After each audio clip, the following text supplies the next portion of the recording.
General principles of endocrinology. हमारी body के जितने भी फंक्शंस हैं दो तरीके से कंट्रोल हो सकता है। एक है उसका नर्वस कंट्रोल, दूसरा है उसका एंडोक्राइन कंट्रोल। ठीक है, जो हमारा नर्वस कंट्रोल है वो तो होता है through the spread of depolarisation through nerves. हमारी बॉडी में बहुत सारी नर्व्स हैं, उसमें डीपोलराइजेशन होती है और उसके स्प्रेड से ही हमारी बॉडी के जितने भी नर्वस वाले कंट्रोल है वो होते हैं। अब जो ये नर्वस वाला कंट्रोल है ये बहुत ही रैपिड होता है और हमारी नर्व्स ना पूरी बॉडी में होती है, लेकिन जो हाथ की नर्व है वो हाथ का काम करेगी, पैर की पैर का काम करेगी, इसलिए it affects certain group of cells.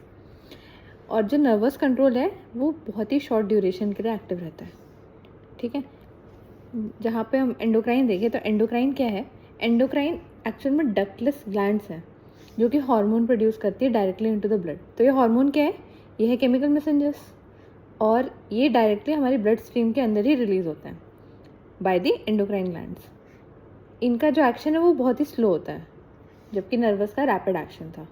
और ये ना पूरी बॉडी के सेल्स को अफेक्ट करती है, क्योंकि ये रिलीज तो हमारे ब्लड में हुई है और ब्लड हमारी पूरी बॉडी में प्रेजेंट है, तो इसलिए हमारी पूरी बॉडी को ही अफेक्ट करती है। And it is valid for a longer period of time, क्योंकि एंडोक्राइन के जो फंक्शन है पूरे ब्लड में हार्मोन आ रहा है, तो उसका रिवर्सल में भी बहुत टाइम लगता है, इसलिए ये लॉन्गर ड्यूरेशन के लिए एक्टिवेटेड रहता है। हमारी बॉडी की मेन जो एंडोक्राइन ग्लैंड्स हैं वो है हमारा हाइपोथैलेमस, उसके बाद आती है हमारी पिट्यूटरी। पिट्यूटरी दो पार्ट में डिवाइडेड है, जो आगे की पिट्यूटरी है उसको हम बोलते हैं एंटीरियर या फिर एडिनो हाइपोफाइसिस, और जो पीछे की है उसको हम बोलते हैं पोस्टीरियर या फिर न्यूरो हाइपोफाइसिस। इसके अलावा है हमारे आइलेट्स ऑफ लैंगरहैंस जो कि पैनक्रियाज में प्रेजेंट होते हैं। एक है हमारी एड्रीनल ग्लैंड। एड्रीनल का जो बाहर का पोर्शन है उसको हम बोलते हैं एड्रीनल कॉर्टेक्स और अंदर के पोर्शन को हम बोलते हैं एड्रीनल मेड्यूला। तो इसको बस हम दो पार्ट में पढ़ते हैं, बाकी ये ग्लैंड एक ही है। इसके बाद आती है हमारी thyroid gland, parathyroid gland, ovarian testis, pineal gland and thymus. ये हमारे सारे के सारे एंडोक्राइन ग्लैंड्स हैं। इसके अलावा ना हमारी बॉडी में बहुत सारे ऐसे ऑर्गन्स भी होते हैं जो एंडोक्राइन फंक्शन करते हैं। एंडोक्राइन फंक्शन मतलब ये ऑर्गन्स है, लेकिन ये भी हार्मोन रिलीज करते हैं, जैसे कि हमारा हार्ट जो कि बनाता है ANP, एट्रियल नाट्यूरेटिक पेप्टाइड।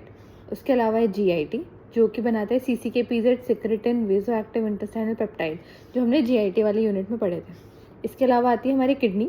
किडनी बनाती है 1,2,5 डाई हाइड्रोक्सी कोली कैल्सीफेरॉल जो कि होता है हमारा विटामिन D। ठीक है, और इसके अलावा वो बनाती है रीनल इरेथ्रोपोएटिक फैक्टर जो कि होता है इरेथ्रोपोएटिन, जो कि RBC के प्रोडक्शन में हेल्पफुल होता है। इसके बाद आती है हमारी स्किन। स्किन बनाती है हमारा कैल्सीफेरॉल जो कि विटामिन D3 होता है। लिवर जो कि इंसुलिन लाइक ग्रोथ फैक्टर बनाता है, IGF-1 और 2, दोनों के दोनों बहुत ही ज़्यादा इंपॉर्टेंट होता है और ये इंसुलिन जैसा फंक्शन करते हैं, ये ब्लड ग्लूकोज को लोअर करता है। इसके बाद आती है हमारी प्लेटलेट्स। प्लेटलेट्स क्या बनाती है? Platelet derived growth factors, PDGF। इसके बाद आते हैं लिम्फोसाइट्स जो कि बनाते हैं इंटरल्यूकिन्स। लिम्फोसाइट्स बनाते हैं इंटरल्यूकिन्स। और लास्ट में आता है हमारा प्लेजेंटा। प्लेजेंटा बनाता है हमारे प्लेजेंटल हॉर्मोन्स। इसके बाद हम पढ़ेंगे हॉर्मोन्स के बारे में कि आखिर हॉर्मोन्स क्या होता है। तो हमारे हॉर्मोन्स को, इसका ग्रीक मीनिंग होता है एक्साइट करना। हॉर्मोन्स हमारी बॉडी में कोई भी फंक्शन को एक्साइट करेंगे, उसको इनिशिएट करेंगे। तो इसको सबसे पहले डिस्कवर किया था स्टार्लिंग ने 1905 में, और जो सबसे पहला हार्मोन था वो था सिक्रेटिन। सिक्रेटिन के बाद जो दूसरा हार्मोन आया था वो था गैस्ट्रिन। जो सिक्रेटरी प्रोडक्ट्स होते हैं हमारी डक्टलेस ग्लैंड से, उनको हम हार्मोन बोलते हैं। ये आ जाती है हमारी डेफिनेशन। डेफिनेशन को ही बोले तो डेफिनेशन में यही लिखना है कि these are the secretory products of ductless glands which are released in response to certain stimuli. और स्टिमुलाई आते ही जब ये रिलीज हो जाते हैं तो ये सर्कुलेट करते हैं और अपना इफेक्ट प्रोड्यूस करते हैं ऑन दी टारगेट सेल्स। अब ये टारगेट सेल्स तक जाते कैसे हैं? ये टारगेट सेल्स तक ब्लड के थ्रू जाते हैं और ये इंटरैक्ट कैसे करते हैं टारगेट सेल से? Through the receptors. Receptors generally कितने होते हैं? 2000 से 1 लाख रिसेप्टर होते हैं हमारी बॉडी में किसी भी हार्मोन के लिए। डिपेंड करता है कि उसकी एफिनिटी कैसी है और उसके नंबर्स कितने हैं, वो इसी पर डिपेंड करता है, उसके इंटरैक्शन पे। इसके बाद आ जाता है mechanisms of hormone on target cell. मतलब जब हमारा हार्मोन टारगेट सेल तक पहुंच चुका है तो वो टारगेट सेल को क्या क्या कर सकता है?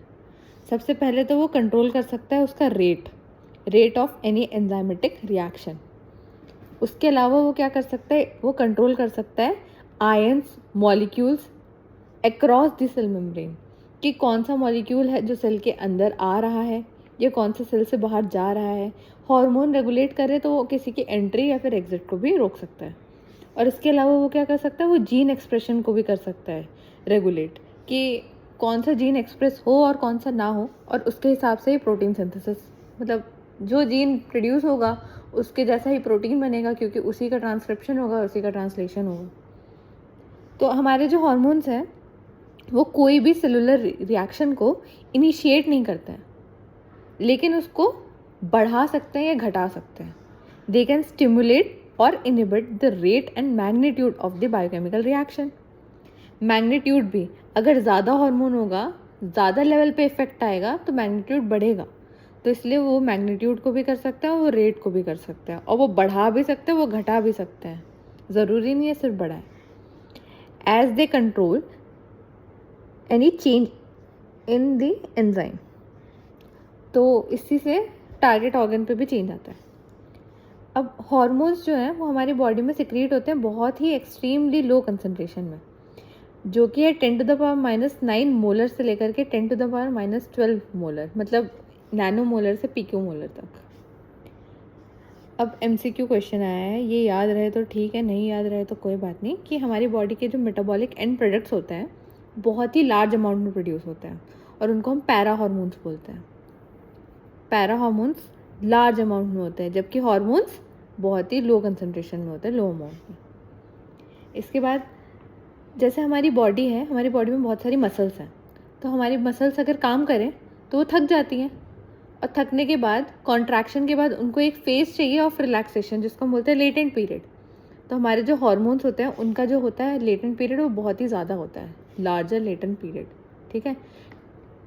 और हार्मोन्स जो हैं वो मेटाबोलाइज होते हैं, मतलब कोई भी मेटाबॉलिज्म, जैसे कैटाबॉलिज्म किया, एनाबॉलिज्म किया, कुछ बनाया, कुछ तोड़ा उन्होंने, तो उसके बाद वो इनएक्टिवेट होने के लिए सिर्फ 2 ही जगह जा सकते हैं, एक हमारे लिवर में, दूसरे हमारे किडनी में। वो सिर्फ इन दोनों जगह पे ही इनएक्टिवेट हो सकते हैं और कहीं इनएक्टिवेट नहीं होते। इसके बाद आते हैं फेरोमोन्स पे। फेरोमोन्स क्या होते हैं? फेरोमोन्स वो सब्सटेंसेस होती हैं जो कि एनिमल प्रोड्यूस कर सकता है, और ये एनिमल प्रोड्यूस करते हैं और बहुत ही ज़्यादा डिस्टेंस पे भी एक्ट कर जाती हैं।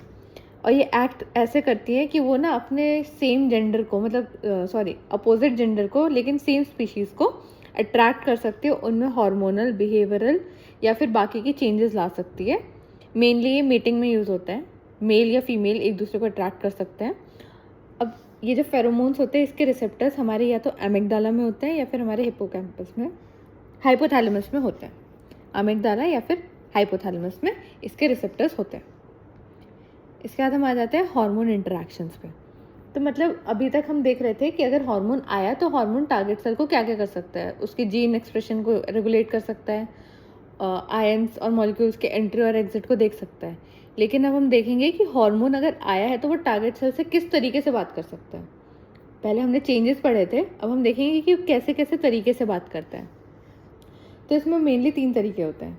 एक होता है सिनर्जिज्म, दूसरा होता है परमिसिवनेस, और तीसरा होता है एंटागोनिज्म, ठीक है। अब आखिर ये एक सेकंड, सिनर्जिज्म मतलब सिंक करना।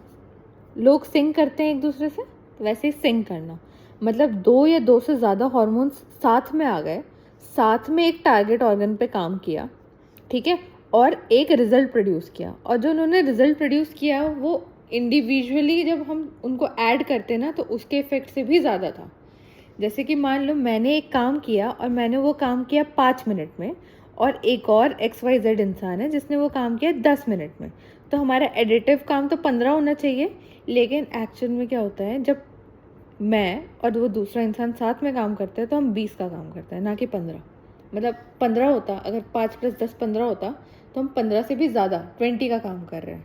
तो ये जो एडिशनल आया है ना, it is due to the synergism, ठीक है, दोनों साथ में काम कर रहे हैं। जैसे यहाँ पे बुक में भी एक एग्जांपल दिया हुआ था कि एक एपिनेफ्रिन है हार्मोन जो कि ब्लड ग्लूकोज को बढ़ाता है, और दूसरा हार्मोन है हमारा ग्लूकागन जो कि सेम काम करता है। अब एपिनेफ्रिन 5 ग्राम पर DL से बढ़ाता है, और जबकि ग्लूकागन 10 ग्राम पर DL से बढ़ाता है। तो इसका एडिशन करेंगे तो 15 ही आएगा, लेकिन एक्चुअल में जब हमारे बॉडी में एपिनेफ्रिन और ग्लूकागन साथ में काम करता है तो वो 22 मिलीग्राम पर DL से हमारे ब्लड ग्लूकोज को बढ़ाता है। तो मतलब उसका एडिटिव इफेक्ट से भी ज़्यादा था जो उसने रिजल्ट किया है प्रोड्यूस। तो इसको हम बोलते हैं सिनर्जिज्म, साथ में मिलके भी एक्ट कर सकता है हॉर्मोन्स जब टारगेट ऑर्गन पे काम करेंगे। जो दूसरा तरीका है वो है हमारा परमिसिवनेस। परमिसिवनेस मतलब अगर मैं काम कर रही हूँ तो मुझे मेरे साथ मेरा पार्टनर चाहिए, तभी मैं काम करूँगी, वरना मैं काम नहीं करूँगी। इसका मतलब था one hormone can not function और exert its effect until and unless the second hormone is present. दूसरा आएगा मैं तभी काम करूँगी, वरना मैं काम नहीं करूँगी। जैसे कि हमारी बॉडी में एक हार्मोन होता है थायराइड हार्मोन। थायराइड हार्मोन क्या काम कराता है? हमारी बॉडी में रिप्रोडक्टिव सिस्टम की डेवलपमेंट में हेल्प करता है। अब मान लो मेरी बॉडी में रिप्रोडक्टिव हार्मोन ही नहीं है, सिर्फ थायराइड हार्मोन है, तो मेरी बॉडी में रिप्रोडक्टिव डेवलपमेंट नहीं होगी। सिमिलरली मेरी बॉडी में सिर्फ रिप्रोडक्टिव हार्मोन है और थायराइड हार्मोन नहीं है, यहाँ इस केस में मेरी डेवलपमेंट होगी क्योंकि रिप्रोडक्टिव हार्मोन तो है पर थायराइड हार्मोन तो है नहीं जो हेल्प करता है, तो थोड़ी डिलेड डेवलपमेंट होगी, थोड़ी स्लो डेवलपमेंट होगी। लेकिन अगर मेरी बॉडी में थायराइड और रिप्रोडक्टिव हार्मोन दोनों हैं तो मेरी बॉडी की नॉर्मल डेवलपमेंट होगी, मेरे रिप्रोडक्टिव सिस्टम की एकदम नॉर्मल डेवलपमेंट होगी।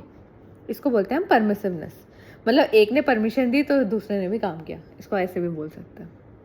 अब लास्ट में आ जाता है हम एंटागोनिज्म। जो हमने परमिसिवनेस में पढ़ा कि एक तभी काम करेगा जब दूसरा काम करेगा, इसमें हम पढ़ेंगे कि एक हार्मोन दूसरे हार्मोन के जस्ट अपोजिट काम करेगा। ठीक है, इसका मतलब था two hormones as functionally antagonist if they have opposite physiological function. जैसे कि मान लो एक हार्मोन है हमारी बॉडी में ग्लूकागन जो कि ब्लड ग्लूकोज को बढ़ाता है, दूसरा हार्मोन है हमारी बॉडी में ग्रोथ हार्मोन, वो भी ब्लड ग्लूकोज को बढ़ाता है, लेकिन ग्लूकागन और ग्रोथ हार्मोन तो सेम काम कर रहे हैं, तो ये एंटागोनिस्ट नहीं है, ये दोनों ब्लड ग्लूकोज को बढ़ा रहे हैं। लेकिन इंसुलिन जो हार्मोन है वो ब्लड ग्लूकोज को घटाता है, तो इसीलिए ग्लूकागन और ग्रोथ हार्मोन के लिए, दोनों के लिए इंसुलिन इज अ एंटागोनिस्ट। ठीक है, ग्लूकागन का एंटागोनिस्ट इंसुलिन है और ग्रोथ हार्मोन का भी एंटागोनिस्ट इंसुलिन ही है, लेकिन ग्लूकागन और ग्रोथ हार्मोन एक दूसरे के एंटागोनिस्ट नहीं है, वो सिनर्जिज्म में आएंगे क्योंकि वो सेम काम कर रहे हैं। ठीक है, वो एंटागोनिज्म में नहीं आएंगे। इसके बाद हम पढ़ेंगे रेगुलेशन ऑफ रिसेप्टर्स। अभी तक हमने जो पढ़ा वो अगर हार्मोन के लिए लॉन्ग नोट आया, लॉन्ग टाइप आंसर या शॉर्ट टाइप आंसर, तो उसमें लिखने के लिए इतना लिखना है। लेकिन अगर आया कि रिसेप्टर्स के बारे में भी एक्सप्लेन करना हो, रिसेप्टर का नोट आया हो, तो पहले हमें रिसेप्टर के बारे में बताना था कि इंटरेक्शन में हेल्प करता है हार्मोन के टारगेट सेल से। इसके बाद ये वाला पार्ट आएगा अगर रिसेप्टर का शॉर्ट नोट है। तो रिसेप्टर में क्या करते हैं? रिसेप्टर में हम दो तरीके से रेगुलेट कर सकते हैं, एक तो by number of receptors on the cell और दूसरा कर सकते हैं by the affinity of receptor on the hormone. मतलब मान लो हमारी बॉडी में अगर रिसेप्टर्स ज़्यादा हैं तो वो हार्मोन को कैच ज़्यादा कर लेंगे और उसका फंक्शन बढ़ जाएगा। दूसरी चीज़, अगर हार्मोन की जो रिसेप्टर है उसकी एफिनिटी ज़्यादा है हार्मोन के लिए, तो बाइंड जल्दी जल्दी भी कर जाएगा, तो भी बढ़ जाएगा उसका फंक्शन। तो यही लिखा था, नंबर ऑफ रिसेप्टर और एफिनिटी, इन दोनों के रेगुलेशन से हम रिसेप्टर को रेगुलेट कर सकते हैं। ठीक है, हमारी बॉडी में हम नंबर ऑफ रिसेप्टर और एफिनिटी दोनों को बढ़ा या घटा सकते हैं। और ये बढ़ेगी कैसे, बढ़ते और घटते कैसे? ये एक्सोसाइटोसिस और एंडोसाइटोसिस, मतलब हमारी एक्सो मतलब एग्जिट, किसी चीज़ की एग्जिट, और एंडो मतलब किसी चीज़ का अंदर चले जाना वापस। तो एक्सोसाइटोसिस मतलब बाहर, सेल से बाहर जाना, और एंडोसाइटोसिस मतलब सेल के अंदर आना। ठीक है, मान लो एक सेल है और एक सेल के बाहर बहुत ज़्यादा कंसंट्रेशन में हार्मोन है, और बहुत ज़्यादा कंसंट्रेशन में हार्मोन होने के बाद भी क्या होता है, हमारे बॉडी में रिसेप्टर्स तो हैं ही। अब इतने ज़्यादा वो देखेगा कि हार्मोन बाहर है तो उसको लगेगा खाना इतना ज़्यादा बाहर है तो मेरे को इतनी ज़्यादा चीज़ों की क्या ज़रूरत है, एक इंसान काम कर लेगा, मैं तो एक टाइम पे एक ही हार्मोन यूज़ कर सकता हूँ ना। तो वो क्या करेगा, वो अपने नंबर ऑफ रिसेप्टर्स को कम कर देगा। वो यही सोचेगा कि इतने रिसेप्टर्स का मैं क्या करूँगा, मैं एक ही रखता हूँ। तो इसका मतलब ये था, if high extracellular concentration of hormone for a long period of time, then the total number of receptors decreases and this is the down regulation, इस चीज़ को हम बोलते हैं डाउन रेगुलेशन, ठीक है। क्योंकि नंबर ऑफ रिसेप्टर्स जो है हमारी बॉडी में वो कम हो रहे हैं, क्योंकि बाहर जो है एक्स्ट्रा सेलुलर मैट्रिक्स में हमारे हार्मोन्स जो हैं वो ज़्यादा हैं।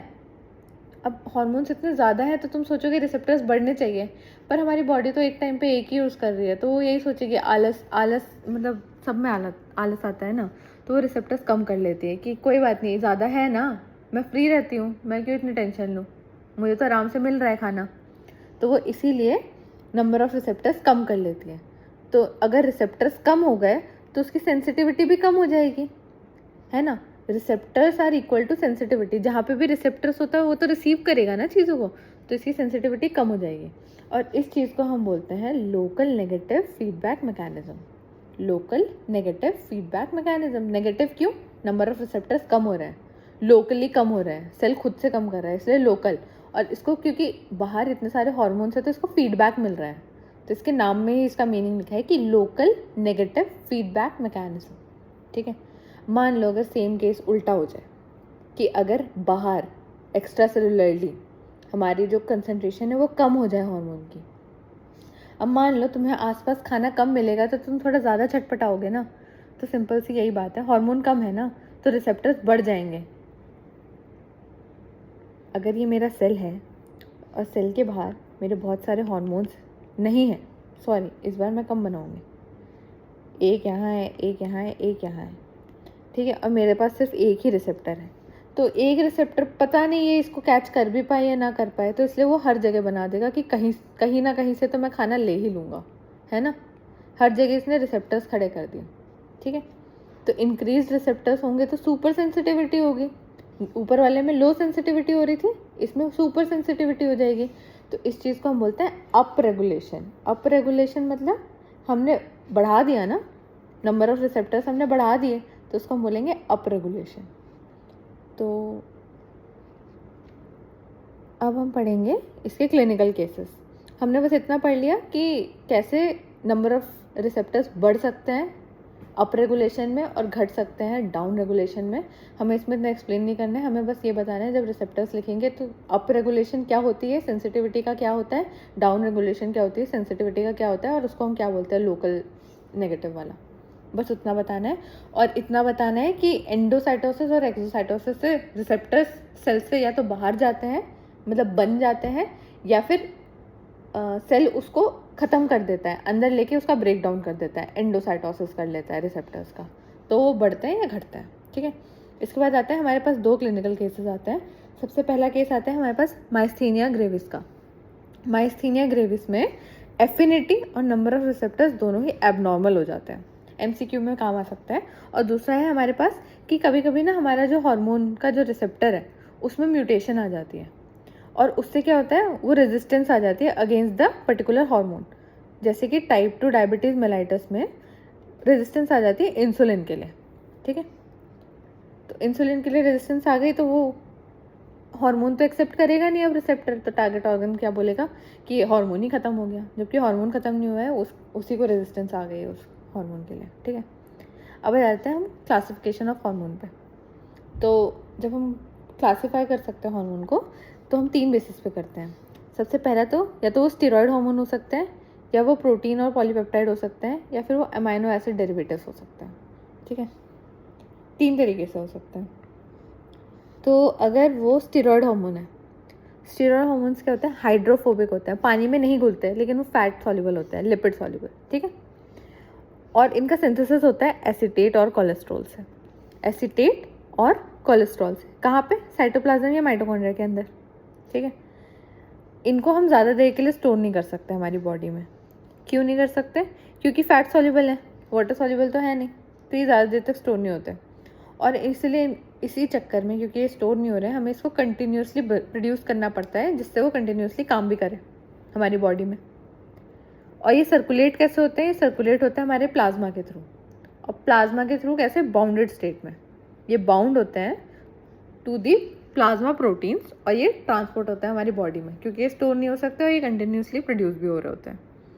इसके कुछ एग्जांपल्स हैं, जैसे कि हमारे एड्रीनोकॉर्टिकल हार्मोन्स, जैसे कि मिनरल कॉर्टिकॉइड्स और ग्लूकोकॉर्टिकॉइड्स, हमारे सेक्स ऑर्गन सेक्स हॉर्मोन्स, जैसे कि एंड्रोजेंस, प्रोजेस्ट्रॉन, ईस्ट्रोजन, और हो सकते हैं हमारे विटामिन D3 वाले, जो कि होता है 1,25 डाईहाइड्रोक्सी कोलीकैल्सिफेरॉल।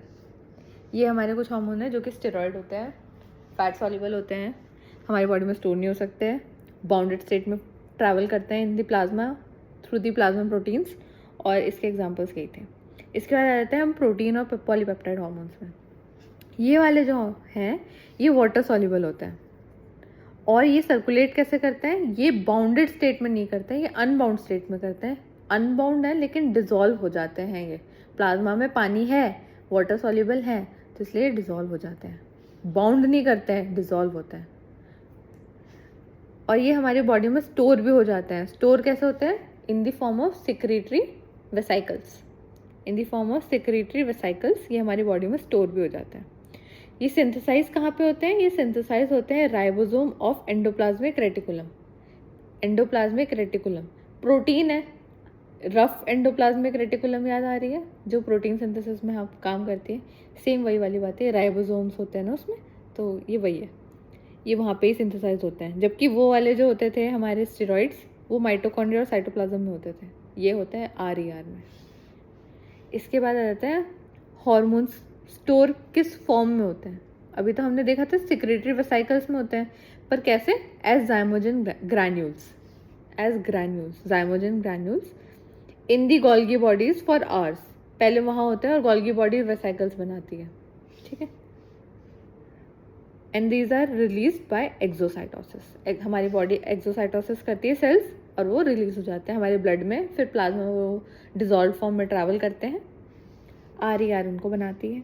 इसके एग्जाम्पल है एंटीरियर एंड पोस्टीरियर पिट्यूटरी के hormones, hypothalamic hormones, parathyroid hormones जैसे कि calcitonin, insulin, glucagon, gastrin, secretin, angiotensin. और इनके जो रिसेप्टर्स हैं वो सेल मेम्ब्रेन में होते हैं। जो हमारे स्टेरॉयड हार्मोन्स थे उनके रिसेप्टर्स न्यूक्लियस में होते थे, न्यूक्लियस, साइटोप्लाज्म या न्यूक्लियस में, मतलब सेल के अंदर होते हैं। और जबकि प्रोटीन और पॉलीपेप्टाइड वालों के एकदम बाहर सेल मेम्ब्रेन पे ही होता है रिसेप्टर्स, ठीक है। इनके साइटोप्लाज्म और न्यूक्लियस में होते थे। अब आ जाते हैं अमाइनो एसिड डेरिवेटिव्स में। मतलब ये अमाइनो एसिड से बने हैं, और अमाइनो एसिड्स किससे मिले हुए हैं, ये हैलोजन से। हैलोजन जैसे कि हीलियम, नियन, आर्गन, क्रिप्टन, वो वाले। तो ये अमाइनो एसिड्स उनसे मिलके बनते हैं। और ये स्टोर कैसे होते हैं, ये भी सेक्रेटरी वेसिकल्स के फॉर्म में ही स्टोर होते हैं। और इसके एग्जांपल्स क्या क्या होते हैं, epinephrine, nor epinephrine, T3, T4, मतलब ट्राइआइडोथायरोनिन। और इसमें क्या होता है ना, जो T4 होता है वो टायरोसिन के साथ बाउंडेड होता है। T3 and T4 they bind with transport proteins, वो ऐसे ट्रैवल करते हैं, ठीक है। जबकि जो हमारा एपिनेफ्रिन और नॉर एपिनेफ्रिन है वो एग्जिस्ट करते हैं प्लाज्मा में ही, वो प्लाज्मा के थ्रू ट्रैवल करते हैं। मतलब इसमें दोनों का खेल हो गया। जो पहले स्टेरॉइड्स वाले भी प्लाज्मा प्रोटीन के थ्रू जा रहे थे, और जो हमारे ये पॉलीपेप्टाइड वाले ये प्लाज्मा के थ्रू जा रहे थे, है ना। तो ये दोनों का ही खेल खेलता है यहाँ पे। ये प्लाज्मा के थ्रू भी जाता है, आइदर फ्री और कॉन्जुगेटेड, मतलब बाउंडेड स्टेट में। और जो हमारे T3, T4 है वो कैसे जाते हैं, थ्रू ट्रांसपोर्ट प्रोटीन्स, ठीक है। जैसे याद कर सकते हैं T3 और T4 है, T का मतलब ट्रांसपोर्ट लगा लो तुम, तो ये कैसे करते हैं, ट्रांसपोर्ट प्रोटीन्स के थ्रू, ठीक है। ये डिजॉल्व भी करते हैं, ये बाइंड भी करते हैं कैरियर प्रोटीन से इन प्लाज्मा। और इनके रिसेप्टर्स कहाँ पे हैं, सेल मेम्ब्रेन एंड न्यूक्लियस में। मतलब ये दोनों का ही खेल खेलता है ना, इनके सेल मेम्ब्रेन में भी है और न्यूक्लियस में भी है रिसेप्टर्स, ठीक है। अब आ जाते हैं हम मैकेनिज्म्स ऑफ हार्मोन एक्शन पे। मतलब अभी तक हमने ये पढ़ लिया कि जो हार्मोन है वो पहले टारगेट सेल में क्या क्या चेंज ला सकता है, कैसे इंटरैक्ट कर सकता है, हार्मोन किस टाइप के होते हैं। पर हम पढ़ेंगे कि हार्मोन काम कैसे कैसे कर सकता है, ठीक है। तो हमारी बॉडी में जो हार्मोन्स है वो हार्मोन रिसेप्टर के थ्रू इंटरैक्ट करते हैं। हार्मोन रिसेप्टर्स के थ्रू जो काम करते हैं वो या तो वो साइटोप्लाज्म और न्यूक्लियस में हो सकते हैं, जिनको हम बोलते हैं इंटरनल रिसेप्टर्स, या वो सेल मेम्ब्रेन पे हो सकते हैं, जो कि हो सकते हैं एक्सटर्नल रिसेप्टर्स, ठीक है। और ये इंटरैक्ट करते हैं और ये इफेक्ट करते हैं इंट्रा सेलुलर मेटाबॉलिज्म को, ठीक है। अब हार्मोन और रिसेप्टर्स ये साथ में काम करते हैं। तो जो पॉलीपेप्टाइड हार्मोन्स होते हैं they bind to fixed receptors on the outer cell surface, क्योंकि उनके रिसेप्टर्स सेल मेम्ब्रेन पे होते हैं। जो स्टेरॉइड वाले होते हैं वो bind to a specific mobile receptors in the cytoplasm. इनके तो साइटोप्लाज्म या न्यूक्लियस में ही होते हैं स्टेरॉइड के। और जबकि जो थायराइड हार्मोन होता है, जो कि हमने लास्ट वाला पढ़ा था, वो कंबाइन करता है विद द न्यूक्लियर रिसेप्टर्स, इसके न्यूक्लियस में होता है। ठीक है, अब इसके बाद हम पढ़ेंगे हार्मोन एसे। हार्मोन एसे क्या होता है? ये these can record the minute concentration of hormones which are circulating in the blood। मतलब हमारे ब्लड में जितने भी हॉर्मोन्स है उसकी माइन्यूट से कंसंट्रेशन को भी ये रीड कर सकता है कि कितने कंसंट्रेशन में प्रेजेंट है। और ये कैसे कर सकता है? इसकी बहुत सारी टेक्निक्स है, जैसे कि solvent extraction, chromatography, molecular sieving, chemical and immunological techniques, competitive radio assay, ELISA और साइटोकेमिकल एसे। ये 7-8 टेक्निक्स हैं, इनके सिर्फ नाम रटने हैं, इससे ज़्यादा कुछ नहीं आएगा। हार्मोन एसे किस लिए यूज़ होता है? माइन्यूट कंसंट्रेशन को एसेस करने के लिए यूज़ होता है। और इसमें क्या होता है? For new synthetic products are being compared with the natural hormones. मतलब इसमें हमारे ब्लड के एनालिसिस करते हैं और कुछ सिंथेटिक प्रोडक्ट्स के थ्रू हम देख सकते हैं, क्योंकि वो ना वो हार्मोन जैसा काम करता है, तो हम उसको कंपेयर करते हैं कि वो किस क्वांटिटी में काम कर रहा है और ब्लड में किस क्वांटिटी में काम हो रहा है ऑलरेडी, तो वो उसके थ्रू एनालिसिस करते हैं। मतलब बाहर भी रिएक्शन हो रही होती है सिंथेटिक प्रोडक्ट्स के थ्रू, और हमारे ब्लड को निकाल के भी सेम रिएक्शन देख रहे होते हैं और दोनों की क्वांटिटी देखते हैं। बाहर वाले में जितनी क्वांटिटी यूज़ हो रही है, मतलब ब्लड में भी उतना ही हार्मोन था, वैसे करके हम एनालिसिस करते हैं। ठीक है, अब आ जाते हैं हम हार्मोन रिसेप्टर इंटरैक्शन पे। मतलब अब हार्मोन आ चुका है, बाइंडिंग हो चुकी है, अब जो इंटरैक्शन हो रही है वो कैसे हो रही है? हमारी बॉडी में इंटरैक्शन 2 तरीके से हो सकती है। सबसे पहली चीज़ तो हार्मोन और रिसेप्टर की कपलिंग होगी। एक हार्मोन होता है और उसके साथ एक रिसेप्टर होता है और उसके साथ 2 हार्मोन के मॉलिक्यूल आके बाइंड करते हैं और ये बनाते हैं हमारा हार्मोन रिसेप्टर कपलिंग। इसी को बोलते हैं। तो ये कॉम्प्लेक्स बन गया। अब इसके बाद 2 तरीके से हो सकता है। एक हो सकता है CAMP, मतलब cyclic AMP mediated hormone activity, और दूसरी हो सकती है हमारी ट्रांसक्रिप्शन एंड ट्रांसलेशन इफेक्ट्स। इन 2 तरीके से हमारा हार्मोन आके इंटरैक्ट कर रहा है, मतलब ये चेंजेस ला रहा है, ऐसे कर रहा है, तरीका है। चेंजेस क्या थे ये नहीं बता रहे, वो तरीका बता रहे कि अब मैं इस तरीके से काम करूँगा। ठीक है, तो 2 तरीके हैं। पहला तो CAMP वाला है। तो CAMP वाले में क्या होता है?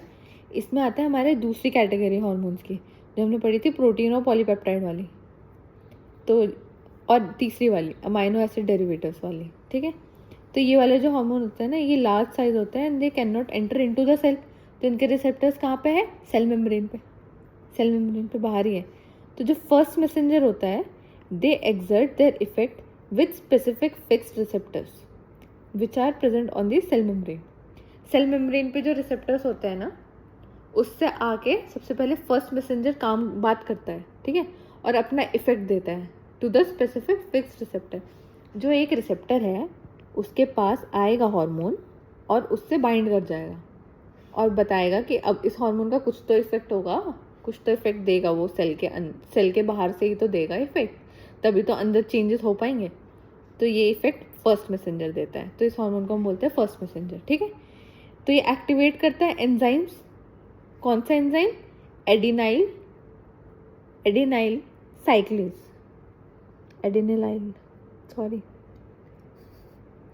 On the inner surface of membrane. तो अब जो मेम्ब्रेन है, मेम्ब्रेन के इनर सरफेस पे कौन सा एंजाइम को एक्टिवेट करता है? एडिनाइल साइक्लेज को। और ये एंजाइम क्या करता है? ये इंक्रीज कर देता है फॉर्मेशन ऑफ इंट्रासेलुलर सेल के अंदर ही। पहले इनर मेम्ब्रेन पे हुआ और उसने क्या कर दिया? CAMP का प्रोडक्शन बढ़ा दिया फ्रॉम ATP से अब क्या बनेगा? AMP बनेगा, साइक्लिक AMP। ठीक है, और इस साइक्लिक AMP को हम बोलते हैं सेकेंडरी मैसेंजर या फिर सेकेंड मैसेंजर। ठीक है, अब ये क्या करेगा? फर्स्ट मैसेंजर आया, उसने एंजाइम को एक्टिवेट किया, उसने CAMP का प्रोडक्शन बढ़ाया ATP से। अब ये CAMP सेकेंड मैसेंजर बना, ठीक है। और इस सेकेंड मैसेंजर ने क्या किया, ये बेसिक रेगुलेटर है मेटाबॉलिज्म का, और इसने एक्टिवेट कर दी प्रोटीन काइनेज एंजाइम की एक्टिविटी, ठीक है। इसने एक्टिवेट कर दिया प्रोटीन काइनेज एंजाइम को, and this protein kinase कैटलाइजेस phosphorylation of protein. Kinase का काम क्या होता है, काइनेज कहाँ पे कहीं भी पढ़ोगे, काइनेज का काम होता है फॉस्फोराइलेशन। तो जैसे ही काइनेज एंजाइम CAMP ने काइनेज को एक्टिवेट किया तो उसने क्या कराई, फॉस्फोराइलेशन ऑफ प्रोटीन, और इसने क्या कर दिया, इसने चेंज कर दिया इसका फॉर्म और एक्टिविटी को। तो ये जो एडिनिलाइल साइक्लेज है, it is stimulated by low calcium. Calcium कम होगा तो ये स्टिमुलेट होगा, और इसको इनहिबिट क्या करता है, हाई कैल्शियम। कैल्शियम ज़्यादा होगा तो एडिनाइल साइक्लेज की एक्टिविटी कम हो जाएगी, ठीक है। तो ये जो कैल्शियम है is a important regulator of CAMP concentration in the cell. अगर CAMP कंसनट्रेशन मतलब अगर मान लो तुम्हारी बॉडी में कैल्शियम ज़्यादा है तो तुम्हारा ये एडिनाइल साइक्लेज एंजाइम ही नहीं रेगुलेट होगा, और अगर यही नहीं रेगुलेट होगा तो तुम CAMP फॉर्म ही नहीं कर पाओगे ATP के थ्रू। तो CAMP बनेगा ही नहीं, तो तुम्हारे आगे वो सेकेंड मैसेंजर वाला काम ही नहीं कर पाएगा, तो फॉस्फोराइलेशन ही नहीं हो पाएगी क्योंकि काइनेज एंजाइम भी एक्टिवेट नहीं होगा, ठीक है। तो इसीलिए CAMP transmits signal to hormone and brings different function in the different target cells. मतलब ये CAMP ही अब क्या करेगा, क्योंकि it inactivated by enzyme phosphodiesterase. जो CAMP है एक एंजाइम है फॉस्फोडाइएस्टरेज, ठीक है। इस एंजाइम के थ्रू CAMP डीएक्टिवेट हो जाता है, इनएक्टिवेट हो जाता है, ठीक है, मतलब अपना काम छोड़ देता है। लेकिन CAMP एक्चुअली क्या करता है, अगर ये वाला एंजाइम ना हो, ये एंजाइम अगर नहीं होता है, ये वैसे MCQ के लिए पॉइंट था कि फॉस्फोडाइएस्टरेज जो है वो CAMP की एक्टिविटी को इनहिबिट कर देता है, ठीक है। लेकिन जो CAMP ट्रांसमिट करता है सिग्नल्स टू दी हार्मोन, मतलब वही है कि अच्छा तू आ चुका है, क्योंकि सेकेंड मैसेंजर तक तो खबर लेट आई ना, तो फिर सेकेंड मैसेंजर उसको वेलकम करने जाता है कि अच्छा तू आ गया है, अब मैं तेरे अकॉर्डिंग अब काम करूँगा, ठीक है। तो वो डिफरेंट चेंजेस ले आता है सेल के फंक्शनिंग में। तो change in the membrane permeability भी हो सकती है, जैसे हमने पढ़ा था आयंस और मॉलिक्यूल्स के एंट्री और एग्जिट को रेगुलेट करता है ना, तो change in the membrane permeability होती है फॉर द सब्सटेंसेस और आयंस। और इसके अलावा एक्टिवेशन और inactivation of rate limiting enzymes, वो भी हमने पढ़ा था, रेट ऑफ एंजाइमेटिक रिएक्शन भी वो करता है, ठीक है। और increased and decreased protein synthesis by the action of ribosomes. हमने ये तीनों फंक्शन पढ़े थे जब हम पढ़ रहे थे हार्मोन का टारगेट सेल पे एक्टिविटी क्या क्या होती है। और लास्ट ये कर सकता है regulation and release of hormones from the endocrine gland, ये हमने नहीं पढ़ा था और ये सिर्फ यही काम करता है, ठीक है। तो ये इंपॉर्टेंट है, regulation and release of hormones from the endocrine gland. इसके बाद हम पढ़ने वाले हैं ट्रांसक्रिप्शन एंड ट्रांसलेशनल इफेक्ट्स। अभी तक हमने पढ़ा था CAMP मीडिएटर हार्मोन एक्टिविटी, अब हम पढ़ेंगे ट्रांसक्रिप्शनल और ट्रांसलेशनल इफेक्ट्स क्या क्या होते हैं। ये हमारा ना पहले वाला तो हमारा पॉलीपेप्टाइड वाला और अमाइनो एसिड डेरिवेटिव्स वाले कर रहे थे, ये हमारा स्टेरॉयड हार्मोन्स और थायराइड, सिर्फ एक थायराइड करेगा, ठीक है, और कोई नहीं। अमाइनो एसिड डेरिवेटिव्स में जो थायराइड हमने पढ़ा था T3 T4 वो, ठीक है। तो ये जो हमारा स्टेरॉयड हार्मोन है 1,2,5 डाईहाइड्रोक्सी कोलिकैल्सिफेरॉल, मतलब विटामिन D3 वाला हार्मोन है, और जो हमारा थायराइड हार्मोन है, ये तीनों होते हैं लिपिड सॉल्युबल, तो एंटर कर जाते हैं टारगेट सेल के अंदर, क्योंकि ये छोटे होते हैं, ये उतने बड़े नहीं होते, इसके रिसेप्टर अंदर होते हैं, है ना। तो ये एंटर करेंगे पहले, ये एंटर कर गए तो ये specific receptors which are located within the cytoplasm और द न्यूक्लियस, उससे ये बाइंड करेंगे। साइटोप्लाज्म या न्यूक्लियस से बाइंड करना है तो इनको ऑब्वियसली बात है सेल मेम्ब्रेन क्रॉस करके अंदर आना है ना। अब each receptor it binds to 2 hormones, जो कि मैंने ऊपर बताया था, और ये क्या फॉर्म करते हैं, ये एक कॉम्प्लेक्स फॉर्म करते हैं, ठीक है। This complex stimulates transcription of a particular gene, मतलब ये DNA के साथ, ये जो कॉम्प्लेक्स है रिसेप्टर और हार्मोन वाला, ये DNA को देखता भी है, मतलब DNA के पास ही तो होता है, न्यूक्लियस तो और साइटोप्लाज्म तो DNA के पास है, तो ये स्टिमुलेट करता है और ये ट्रांसक्रिप्शन करता है ऑफ अ पर्टिकुलर जीन जो कि स्पेसिफिक होगा, और एक स्पेसिफिक mRNA का सिंथेसिस भी बढ़ाता है जो इसका काम होगा। मान लो अगर मेरा काम है, मैं एक हार्मोन हूँ ग्लूकागन, मेरा काम है ब्लड ग्लूकोज को बढ़ाना, तो मैं एक पर्टिकुलर जीन को सिंथेसिस करूँगी जो कि ब्लड ग्लूकोज को बढ़ाने में हेल्प करेगी, और उसी का पर्टिकुलर mRNA का सिंथेसिस भी मैं बढ़ाऊँगी, है ना। तो ये वही काम करेगी। तो ये जो कॉम्प्लेक्स है मेरा, this attaches to chromatin, DNA का क्रोमैटिन है, that is the genetic material.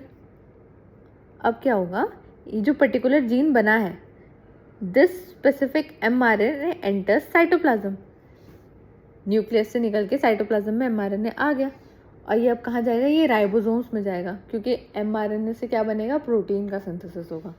This specific mRNA forms specific protein, जो कि हो गई ट्रांसलेशन। मतलब पहले ट्रांसक्रिप्शन हुई, मैंने mRNA बनाया, सबसे पहले क्या हुआ, मेरा हार्मोन का कॉम्प्लेक्स बना, फिर वो कॉम्प्लेक्स कहाँ गया, डीएनए के पास गया बात करने, डीएनए से क्या किया, डीएनए के क्रोमैटिन से चिपक गया, और क्रोमैटिन से चिपकने के बाद क्या किया, उसने एक पर्टिकुलर जीन के लिए और पर्टिकुलर mRNA का सिंथेसिस बढ़ाया। अब ये जो पर्टिकुलर mRNA का सिंथेसिस हुआ है, ये साइटोप्लाज्म में आया। अब ये साइटोप्लाज्म में आने के बाद ये राइबोसोम तक गया। अब ये राइबोसोम में जाने के बाद एक स्पेसिफिक प्रोटीन बनाया, और वो स्पेसिफिक प्रोटीन जो है वो ट्रांसलेशन के थ्रू बना है, और ये अब वो काम करेगा जिस काम के लिए रिक्वायर्ड है। ठीक है, अब एक MCQ क्वेश्चन है, हीट शॉक प्रोटीन्स। ये सिर्फ MCQ के लिए इम्पोर्टेंट है, ये कहीं पे भी थ्योरी में नहीं लिखना है। ठीक है, कोई भी तुमसे ये पूछेगा नहीं। जो हीट शॉक प्रोटीन्स होते हैं, ये इंट्रासेलुलर प्रोटीन्स होते हैं, and these are increased in amounts when the cells are expose to heat and various stresses. मतलब ये वही काम है, जब तुम बहुत स्ट्रेस में होते हो और बहुत ज़्यादा तुम्हें मतलब गर्मी है वो, तो ये वाले प्रोटीन्स ना तुम्हारे सेल में बढ़ जाते हैं, तो ये तुम्हारा ना स्ट्रेस के अगेंस्ट तुम्हारा सर्वाइवल बढ़ा देते हैं, कि तुम सर्वाइव कर सको, स्ट्रेस और हीट के चलते तुम मर ना जाओ। ठीक है, और इसको हम स्ट्रेस प्रोटीन्स भी बुलाते हैं, तो इनको बोलते हैं हीट शॉक प्रोटीन्स और स्ट्रेस प्रोटीन्स। अब लास्ट में आ जाते हैं हम regulation of secretion of hormones. मतलब अभी तक हमने सारे काम कर लिए, अब हम लास्ट में क्या करेंगे कि हार्मोन का सिक्रीशन कैसे हम रेगुलेट कर सकते हैं। तो हम दो तरीके से कर सकते हैं, एक है उसका डायरेक्ट और एक है उसका नर्वस। डायरेक्ट मतलब हार्मोन खुद ही को खुद रेगुलेट करेगा, ठीक है, और नर्वस मतलब नर्वस सिस्टम हमारा रेगुलेट करने में मदद कर देगा। ठीक है, हमारी बॉडी में हार्मोन जो है वो रिलीज होते हैं एज स्मॉल बर्स्ट। जैसे कि हमारे बॉडी में जो हमारे ओवरी से जब एग रिलीज होता है तो वो बर्स्ट करके रिलीज होता है ना, रप्चर होता है, ऐसे ही हमारे बॉडी में एंडोक्राइन ग्लैंड से भी जो सिक्रीशन है वो बाहर बर्स्ट करके आते हैं। ठीक है, तो हार्मोन अगर रिलीज हो रहा है तो मतलब स्टिमुलेट होके ही रिलीज होता है, और अगर वो इनहिबिट हो जाता है तो कोई हार्मोन रिलीज नहीं होता है ना। तो अब डायरेक्ट कंट्रोल क्या है, डायरेक्टली मतलब it is regulated by the blood में कंसंट्रेशन ऑफ हार्मोन, ब्लड में कितनी कंसंट्रेशन है हार्मोन की, which is directly controlled by the hormone itself. ठीक है, अगर ब्लड में हार्मोन ज़्यादा है तो वो नेगेटिव इनहिबिट करेगा, नेगेटिवली आके इनहिबिट कर देगा अगर बहुत ज़्यादा प्रोडक्शन है ना। जैसे मान लो इफ़ ब्लड ग्लूकोज इज़ ज़्यादा तो इंसुलिन का रिलीज़ होगा, क्यों, क्योंकि ब्लड ग्लूकोज बहुत ज़्यादा है, तो बॉडी चाहती है कि मैं उसको कम करूँ, तो इंसुलिन का वो रिलीज़ बढ़ा देगा। मान लो अगर बॉडी में ब्लड ग्लूकोज बहुत ही कम है तो हमारी बॉडी क्या करेगी, यार कुछ तो एनर्जी चाहिए ना, तो वो क्या करेगी, वो ग्लूकागन बनाएगी, और ग्लूकागन का काम क्या है, ब्लड ग्लूकोज को बढ़ाना। ठीक है, ब्लड ग्लूकोज को बढ़ाना उसका काम है।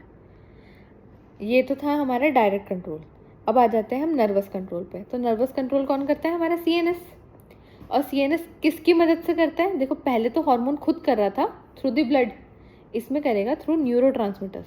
ठीक है, और न्यूरोट्रांसमीटर्स से कैसे करेगा, क्योंकि ट्रांसमिशन होता है ना इम्पल्स का, तो इम्पल्स के ट्रांसमिशन से रैपिडली कंट्रोल कर लेगा हमारी बॉडी के हार्मोन्स को। ठीक है, जैसे हमारे CNS है, CNS में बहुत सारे हैं हमारे न्यूरॉन्स, तो न्यूरॉन्स क्या करते हैं, रिलीज करते हैं पेप्टाइड्स।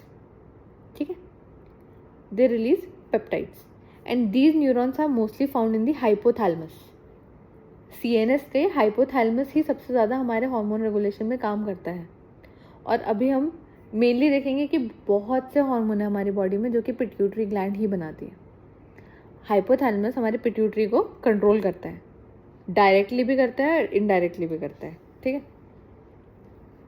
तो जो हमारी हाइपोथैलेमस है वो बनाती है पेप्टाइड हार्मोन्स, और CNS उस चीज़ को कंट्रोल करती है, क्योंकि CNS में है न्यूरॉन्स, न्यूरॉन्स है हाइपोथैलेमस में ही, और वो चीज़ कंट्रोल हो जाती है कि पेप्टाइड हार्मोन का रिलीज़ कैसे होगा, कम होगा या ज़्यादा होगा। ठीक है, न्यूरो एंडोक्राइन ट्रांसड्यूसर्स, ये क्या होता है?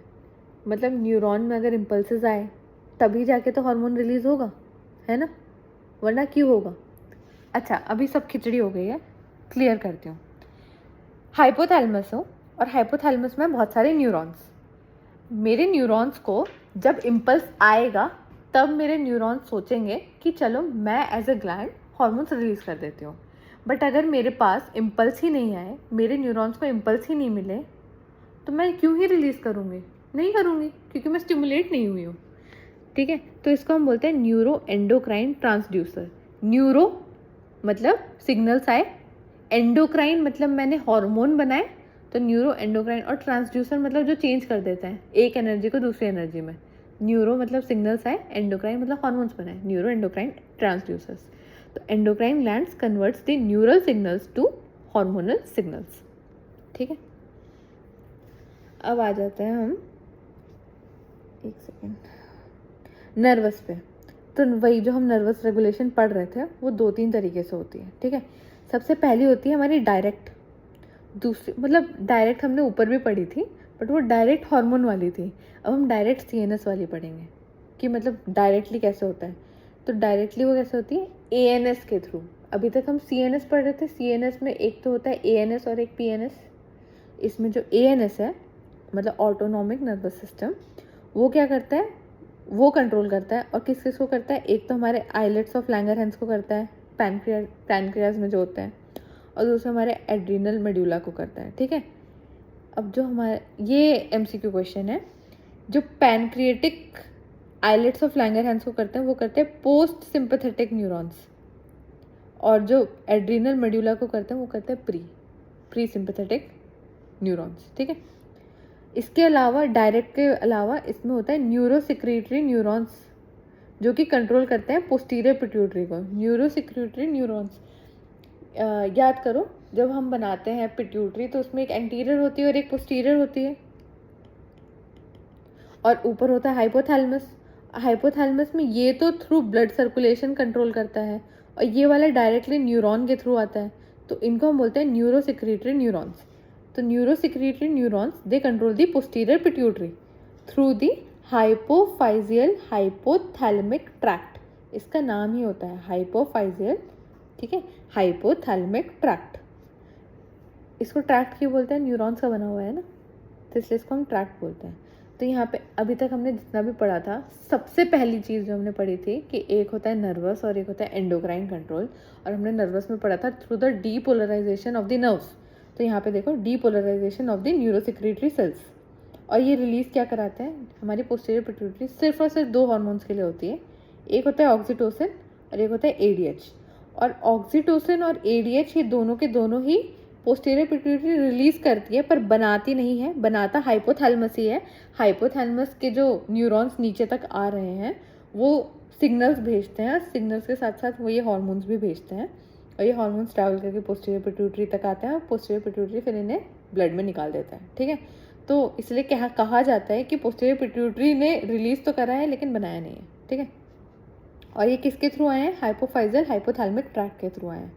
इसके बाद लास्ट में आता है हमारा जो लास्ट नर्वस मैकेनिज्म है, वो पहला था डायरेक्ट जो कि किया एएनएस ने, दूसरा था न्यूरोसिक्रीटरी न्यूरॉन्स ने किया पोस्टीरियर पिट्यूटरी पे। अब क्या चीज़ बची? हमारी एंटीरियर पिट्यूटरी बची है, तो neurosecretory neurons for the anterior pituitary. ये भी न्यूरॉन्स ही हैं, ठीक है, लेकिन ये न्यूरॉन्स कैसे हैं? ये पेप्टिडर्जिक है। ठीक है, इसका मतलब क्या होता है? ये प्रो हार्मोन्स बना के भेजते हैं, प्रो हार्मोन्स।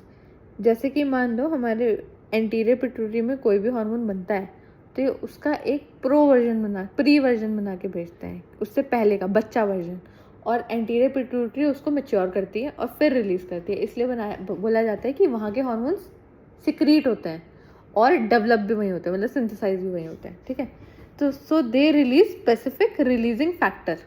ठीक है, और ये जो फैक्टर रिलीज हुए हैं, मतलब प्री हार्मोन्स जो रिलीज हुए हैं, ये through the hypothalamic hypophysial portal system. पहले था hypophysial tract, hypothalamic hypophysial tract, लेकिन एंटीरियर पिट्यूटरी के केस में वो पोर्टल सिस्टम हो जाता है क्योंकि वो ब्लड के थ्रू आ रहा होता है। पहले वाले में ट्रैक्ट इसलिए क्योंकि वो न्यूरॉन्स का ट्रैक्ट बना था, और दूसरे वाले में पोर्टल सिस्टम इसलिए क्योंकि वो ब्लड के थ्रू आता है और वो रेगुलेट करता है हार्मोन्स। अब मान लो अगर ये रिलीजिंग फैक्टर कम हुआ तो हार्मोन कम बनेगा, लेकिन अगर ये रिलीजिंग फैक्टर ज़्यादा हुआ तो हार्मोन ज़्यादा बनेगा, क्योंकि ये तो उसको मैच्योर करेगा, है ना। तो एंटीरियर पिट्यूटरी में ऐसे होता है। अब ये जो एंटीरियर पिट्यूटरी वाला खेल है ना, इसमें फीडबैक चलता है। मान लो अगर मैंने ये रिलीजिंग फैक्टर ज़्यादा कर दिया तो ज़्यादा चीज़ भी तो इनिबिट हो जाती है ना, खुद को इनिबिट कर लेती है, और अगर कम बनाया तो कम चीज़ भी तो ट्रिगर करके ज़्यादा प्रोडक्शन में हेल्प करती है ना, कि मेरे को ज़्यादा भूख लग रही है तो मेरे को थोड़ा ज़्यादा खाना चाहिए, है ना, वो करती है। तो इसमें ना यूजुअली नेगेटिव फीडबैक कंट्रोल होता है, पॉजिटिव नहीं, नेगेटिव फीडबैक कंट्रोल होता है। और ये 3 लेवल पे होता है। जो इसका पहला लेवल है वो है लॉन्ग लूप, दूसरा है शॉर्ट लूप, और तीसरा है अल्ट्रा शॉर्ट लूप। 3 तरीके से नेगेटिव फीडबैक होता है ऑन द एंटीरियर पिट्यूटरी, ठीक है। तो कैसे? लॉन्ग लूप मतलब जो टारगेट ऑर्गन है जहाँ पे हार्मोन आना चाहिए और काम करना चाहिए, वो target organ it controls both hypothalamus और पिट्यूटरी।